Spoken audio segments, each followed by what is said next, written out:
Ini kan kita kesini buat hak asuh ya. Jadi ya mau fokus supaya semuanya selesai dan kalau masalah pindah rumah ya aku sudah merelakan. Jadi aku mau hidupnya lebih tenang, lebih damai, anak-anak juga lebih tenang, lebih damai. Jadi semoga bisa menjadi berkat yang baru lagi. Doain semoga aku bisa bekerja untuk anak-anak asli. Itu sudah kapan sih Ci waktu pindahnya Ci? Kemarin ini kan anak-anak liburan sebenarnya, jadi kita sempat pergi liburan dulu sambil pindahan. Kalau pindahan rumah nggak cepet ya, gitu. Apalagi banyak barang-barang anak-anak juga gitu. Jadi ya mungkin baru beberapa ya kalau ya beberapa lama. Alasannya apa sih Ci mungkin akhirnya pindah rumah? Iya, begini ya. Jadi kan seperti kita sudah sampaikan bahwa ini semua demi kepentingan terbaik bagi anak. Jadi kalau di dalam rumah itu sudah tidak ada lagi ketenangan, keamanan, dan kenyamanan bagi anak-anak, ya klien kami sudah memutuskan untuk memberikan yang terbaik bagi anak-anaknya. Ya, kita keluar dari zona yang sudah tidak aman lagi, dan klien kami menyediakan satu rumah yang aman bagi anak-anaknya. Tidak kenyamanan itu Ci karena ada datangnya beberapa, salah satu sempat datangi debt collector, yang kedua memang karena rumah itu akan dijual dan hasilnya akan dibagi, atau seperti apa Ci? Oke, jadi gini, nanti kita sebenarnya mau jelaskan secara detail. Ya, ini kan sekarang posisinya kita lagi menunggu terkait mediasi soal anak. Ya, kalau teman-teman wartawan menanyakan itu kita tampung dulu. Ya, nanti setelah mediasi kita akan jelaskan. Prinsipnya bahwa rumah itu membuat anak-anak dan Bu Enda tidak nyaman dengan pemberitaan satu. Ya, yang kedua, rumah itu sudah ada surat dari bank juga, ya, bahwa akan ada rencana lelang juga. Ya, jadi rumah ini kan bagian dari Gonogini sebenarnya. Ya. Klien kami kan sebenarnya dengan RO kan pada saat perjalanan cerai kemarin, persidangan kemarin berjalan itu juga ditandatangani Gonogini, ya. RO mendapatkan 2 aset, klien kami mendapatkan 2 aset. Tetapi aset yang didapat RO adalah aset yang clean and clear, tidak ada permasalahan di bank, ya. Ternyata yang diberikan kepada klien kami ini bermasalah di bank, yang nilainya cukup fantastis, ya. Klien kami tidak mau terseret lagi dengan pusaran itu. Klien kami dengan finansial yang sudah mandiri, ya, klien kami lebih baik pindah untuk mencari apa? Mencari kebahagiaan dengan anak-anak, ya. Sehingga mohon dihormati saja prosesnya bagaimana dengan bank, itu urusan nanti kami, lawyer yang menangani, ya. Yang penting Bu Enda tidak mau lagi ditarik-tarik, kesannya ini masih punyanya RO segala macam, itu sebenarnya sudah clear, tetapi nggak tahu siapa yang memframing, siapa yang membalikan, seakan-akan klien kami sangat bergantung dari rumah itu. Tidak, malah yang ada sekarang klien kami ini mendapat informasi bahwa klien rumah itu sudah harus dilelang, ya. Jadi klien kami tidak mau dong diberikan Gonogini yang seperti itu, ya. Jadi ya sudahlah, nggak mau ambil pusing, klien kami sudah hidup dengan anak-anaknya, dan juga terkait perpindahannya pun sudah diinformasikan kepada mantan suaminya. Saya sudah chat gitu, saya juga udah kasih alamatnya, pasti dong dimanapun kan itu ayah dari anak-anaknya. Jadi saya tidak pernah menutup gitu gimana anak-anak mau ketemu, saya selalu tanya lagi gimana ayah, jadi dia nggak ketemu gitu. Tapi karena belum ada respon, saya juga nggak bisa berbuat apa-apa. Tapi hari ini siap ketemu sama Koruben sendiri Ci? Tidak ada alasan untuk tidak siap. Ci, anak-anak tuh happy Ci ketika perpindahan dari rumah sana ke rumah yang baru sekarang. Seperti apa tanya dan Pasti butuh perjuangan saya ya untuk menjelaskan kenapa harus pindah gitu. Saya menjelaskan seminim mungkin gitu, sebaik mungkin tanpa menyinggung satu sama lain gitu, dan akhirnya kita sudah pindah. Tapi ketika respon sudah diberitahu ke RO sendiri, tanggapannya seperti apa sih? Bahwa sudah dikasih tahu alamatnya Saya dan belum direspon, jadi saya belum direspon. Bunda itu kemarin Bang Minola itu mengatakan hari Senin itu bilang belum diberitahu. Kalau Bunda info ini tuh hari apa? Sebelum Senin atau? Coba ditunjukin ya. Ada. Tapi ada alamat ya. Udah kita tutup aja. Kalau di itu aja di sensor aja. Iya. Ada sudah di WA sama klien kami ke mantan suami ya Kak. ya, ke ayahnya anak-anak. Itu berapa lama Bunda nyari rumah baru itu? Mungkin agak susah juga. Lumayan susah ya. Jadi ya. Wow. Pertimbangannya apa Bun ke rumah yang sekarang aku Ini ya. masih di bidik itu? Sebentar. Tahan Bang. Tahan bang ya. Tahan bang. Agak naik dikit bang. Enggak ada alamat ya.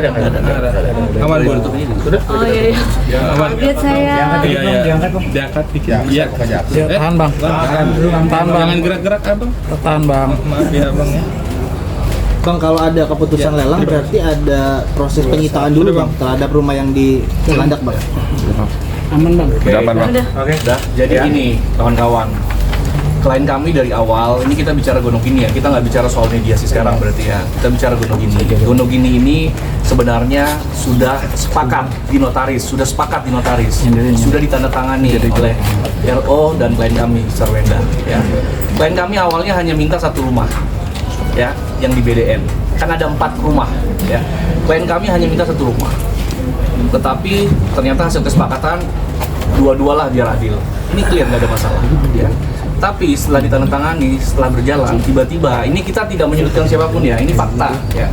Bang Minola boleh menyampaikan fakta, kami juga boleh dong menyampaikan fakta ya. Pada saat selesai ditandatangani, berjalan dibagi 2 rumah, ternyata rumah yang ditempati, yang ditinggali, ternyata ada sangkutan hutang yang luar biasa besar ya, yang mana ternyata sebelum ditandatangani kesepakatan itu sudah ada hutang itu, dan ternyata itu juga belum dibayar. Jadi belum dari clear. Agustus 2024. Nah, sehingga makanya sudah ternyata kami dengar sudah ada proses untuk lelang. Nah, itu yang membuat klien kami kaget ya.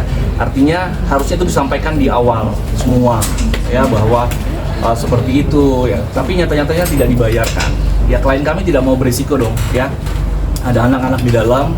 Klien kami harus hidup dengan ternyata Gonogini yang dibagi ya, yang dibagi ternyata kita kasih ke klien Bang Minola clear, tidak ada jaminan terhadap aset yang kita serahkan, tetapi yang untuk klien kami itu malah dengan hutang ya. Bayangkan ya, maksudnya kami tidak mungkin menyalahkan itu ya, tetapi itu situasinya ya. Dan sekarang yang lucu, kenapa sih yang sudah disepakati pembangunan rumah, yang disepakati bahwa pembangunan rumah besarnya sekian, sekarang dibuka-buka kembali sama pihak mereka ya, melalui kuasa hukumnya, bahwa pembayarannya sekian ke almarhum sekian, bahkan dipelintir lagi bahwa 11 miliar itu jasa kontraktor, padahal itu dengan 11 miliar itu sebenarnya bukan cuma jasa tapi material segala macam, tapi dipelintir lagi. Ini kan kita melihat mau memframing lagi ya, tapi kan sebenarnya itu semua sudah diklirkan dengan apa? Dengan kesepakatan akta 39, sudah dengan notaris. Harusnya tidak lagi bicara ke sana karena sudah ada kesepakatan. Kenapa dibicarakan lagi?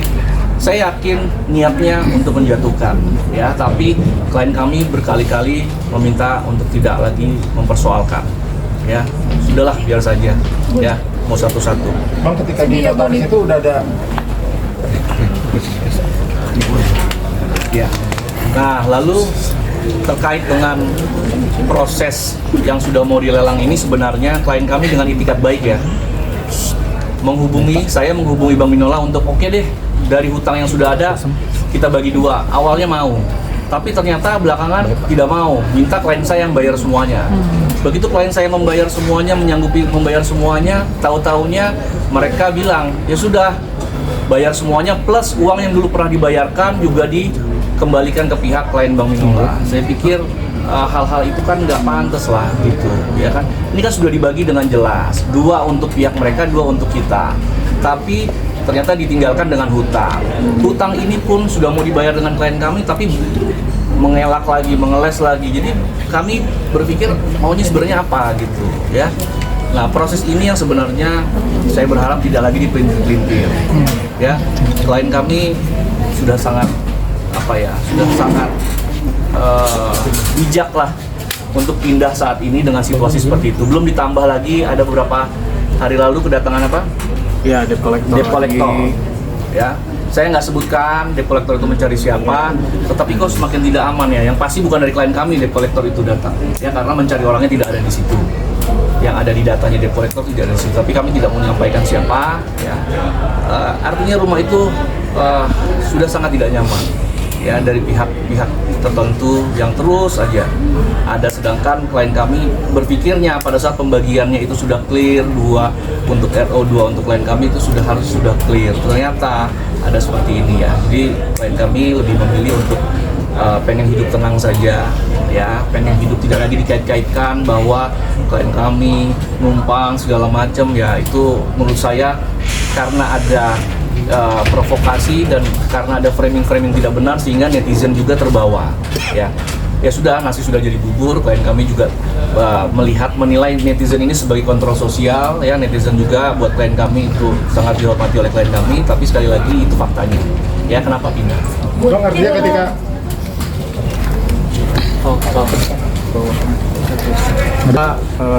debt collector yang mana sih yang datang gitu kan? Kita juga bawa nih, ini masih hangat, belum lama ya, kira-kira 11 Juli. Iya. Setelah diajukannya juga. Kita nggak bermain narasi, kalau kita bermain fakta bahwa apakah benar ada debt collector datang ke rumah. Lihat ya. Tahan bang. Ya, diduga debt collector memang datang ke rumah. Angkat bang, Angkat lagi bang. Tahan ya bang. Di tanggal berapa ya nih kamera CCTV-nya tuh? 11 Juli ya. 11 Juli. Lebih kurang ada 5 orang. Dan datangnya jam 10. Nah, lihat datangnya jam berapa coba? Jam 21.52. Ya, situasi-situasi yang tidak aman seperti ini yang tidak baik bagi anak-anak, ya. Ini debt collector menagih apa ya bang? Kalau boleh dijelaskan bang? Ya kami nggak bisa sampaikan. Kami belum bisa sampaikan di sini. Yang pasti ada pihak-pihak lain lah yang terus mencari orang lain yang nggak ada lagi di rumah itu gitu. Ya, tapi saya nggak bisa sampaikan siapa karena nanti kami dipikirkan menyudutkan satu pihak. Ya. Nah terus yang terpenting juga klien kami juga sudah clear dari awal Januari sampai sekarang biaya nafkahnya sudah untuk anak semua sudah ditanggung oleh klien kami sendiri. Ya. Jadi dari pihak Bang Minola menyampaikan menunggu klien kami tetap menafkahi anaknya sendiri, dan mulai ke depan juga ya klien kami tidak lagi mau disangkut pautkan terkait dengan bahwa klien kami meminta nafkah kepada mantan suaminya. Itu biar nanti urusan mantan suami dengan anaknya langsung saja, sehingga tidak dipelintir lagi bahwa klien kami ini masih mengejar-ngejar soal nafkah untuk kepentingan klien kami. Tidak, nanti akan silakan, kami akan coba berkomunikasi, silakan aja langsung dengan anak saja supaya tidak dipelintir lagi. Karena apa? Klien kami selama 6 bulan kemarin sudah mandiri secara finansial juga, ya dia bisa membiayai semua, les semua dia bayarin untuk anak-anaknya, dia bekerja sana sini juga gitu ya. Jadi jangan lagi dibalik bahwa ada permintaan nafkah anak itu pada suami untuk kepentingan klien kami. Tidak ada sama sekali, dan sudah dipastikan untuk ke depan silakan saja nanti bapaknya bisa membuat rekening untuk anak-anaknya langsung saja, berkomunikasi langsung sehingga tidak dipelintir lagi. Karena klien kami ini hanya menyampaikan, dan kami mungkin tidak dari mulut klien kami tapi dari mulut kami hanya menyampaikan kemarin bahwa nafkah terhadap anak itu kan kewajiban secara undang-undang ya dari bapak kepada anaknya ya, tapi itu bukan permintaan klien kami, itu permintaan undang-undang, dan itu faktanya seperti itu ya. Tapi klien kami tidak mau lagi dipelintir bahwa nanti seakan-akan klien kami tidak. Nanti silakan saja antara bapaknya dengan anaknya langsung saja, apakah dalam bentuk rekening sendiri silakan. Klien kami tidak mau disangkut pautkan ya. Terkait nafkah yang sedang berjalan itu semuanya sekarang ditanggung oleh klien kami sebagai ibu dari awal. Sebagai seorang ibu yang punya anak, apalagi anaknya juga perempuan, saya pastinya maunya yang terbaik buat anak-anak saya. Jadi saya nggak mau nanti ketika mereka besar, mereka melihat seperti ini, saya nggak mau gitu. Jadi saya juga akan berusaha kok. Ya selama ini juga saya berusaha untuk menafkahi mandiri anak-anak saya. Jadi rumah juga semuanya. Jadi ya lebih baik doakan saya sehat supaya saya bisa menjaga anak-anak saya.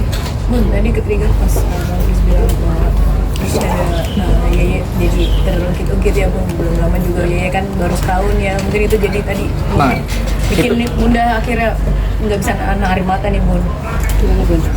Nah itu yang saya mau tanggapi ya dengan sangat tegas ya. Pertanyaan saya begini, Baik Pak. kalau orang tua kita punya pengalaman, punya keahlian di bidang pembangunan, apakah itu merupakan suatu aib? Itu yang saya mau tanya. Lalu ketika orang tua kita membangun rumah untuk kita, sepasang suami istri menggunakan jasa orang tua kita, apakah itu suatu aib? Saya rasa itu bukan aib ya. Justru andil daripada almarhum sangat besar gitu loh bagi klien kami dan mantan suaminya. Itu karya terakhir dari almarhum ayah klien kami. Jadi jangan membawa narasi, jangan membawa ke arah pertarungan narasi lah. Mari kita bisa lebih bijak, hormati proses persidangan ini, fokus kepada hak asuh anak, jangan ke hal-hal yang lain menjadi dibawa-bawa seperti itu. Itu saya rasa tidak bijak lah. Saya rasa tidak bijak untuk hal tersebut ya. Dan gini kawan-kawan ya perlu dipahami juga, mungkin ini buat masukan juga kepada kuasa hukum RO, bahwa semakin ibunya anak-anak ini terus dipojokkan, ya disakiti, kita sebagai seorang anak pasti akan membela mati-matian lah ibu kita, ya. Jadi hati-hati juga kalau nanti terus-terusan ya di framing, dibalikan, diputerbalikan sesuatu yang nggak benar, yang membuat klien kami terus menangis dan anak-anaknya melihat, anak-anaknya juga makin tidak sayang nanti dengan orang yang memojokkan klien kami. Saya tidak bilang siapa, ya, tapi anak-anak ini pasti akan membela ibunya, dan kalau tahu yang memojokkan adalah A, ya pasti anak-anak juga tidak akan pernah bisa sayang dengan A itu, ya. Jadi tolong sudahilah, ya, framing, penggiringan opini yang menurut saya tidak pas, ya, yang dilakukan oleh pihak-pihak manapun juga, ya, itu kasihan nanti klien kami ujungnya, ya. Jadi ya kita sudahi dulu lah terkait penggiringan opini. Sudah ada untuk hak asuh, sudah ada ranahnya. Nanti terhadap Gonogini, yuk kita ada ranahnya lagi, monggo silakan kita buka lagi, mungkin dengan gugatan Gonogini, ya silakan, ya. Tapi prinsipnya klien kami pengen hidup tenang, ya. Ya, silakan nanti dikembalikan lagi ke publik bisa melihat ya. Yang memberikan narasi-narasi terus-menerus begitu ya, bisa ditanyakan tujuannya apa sih? Kalau tujuannya hak asuh anak kan sudah ada medianya. Lalu narasi lagi, harta, rumah dibawa orang tua, ini tujuannya apa? Ya publik yang menilai lah tujuannya apa, ya. Oke.